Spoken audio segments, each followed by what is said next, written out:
ജീവിതത്തിൽ ഒരിക്കലും മറക്കാൻ കഴിയാത്ത അനുഭവത്തിന് നിർവൃതിയിലാണ് കോട്ടയം അയർകുന്നം സ്വദേശികളായ ദമ്പതികൾ. സ്വന്തം തോട്ടത്തിൽ വിളഞ്ഞ ഏലക്കാമാല മാർപ്പാപ്പയ്ക്ക് നേരിട്ട് നൽകാനുള്ള അപൂർവ അവസരമാണ് ഇലഞ്ഞിക്കൽ ജോസിനും ഭാര്യ മോളിക്കും കിട്ടിയത്.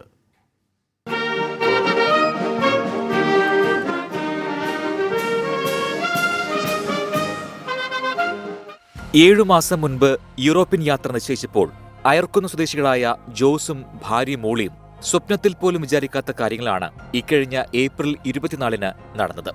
സ്വന്തം കഠിനാധ്വാനത്തിൽ വിളയിച്ച ഏലക്കാ കുരുത്ത മാല വത്തിക്കാനിലെത്തി മാർപ്പാപ്പയ്ക്ക് നേരിട്ട് നൽകി.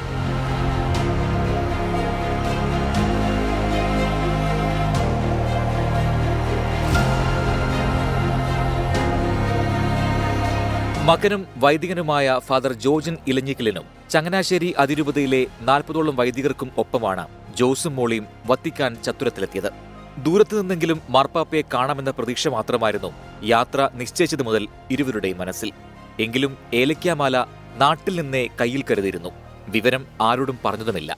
അഭിസംബോധനയ്ക്ക് ശേഷം മാർപ്പാപ്പ ചത്തുരത്തിൽ കൂടിയിരുന്നവരെ ആശീർവദിക്കാനെത്തി. പിന്നീട് നടന്നതെല്ലാം അവിസ്മരണീയം. വീൽചെയറിൽ സന്ദർശകരുടെ ചെറു സമ്മാനങ്ങൾ സ്വീകരിച്ച് തൊട്ടടുത്തെത്തിയപ്പോൾ ജോസ് മാല സമ്മാനിച്ചു. മാല കഴുത്തിലിട്ട് മാർപ്പാപ്പ ഫോട്ടോയ്ക്കും പോസ് ചെയ്തു.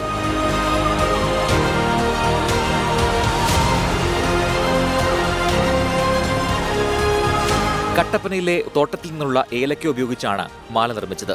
പ്രാർത്ഥനയിലും അധ്വാനത്തിലും കുറിച്ചെടുത്ത സ്വപ്നം നിറവേറിയതിന്റെ സന്തോഷത്തിലാണ് ജോസും മോളിയും. News desk 24.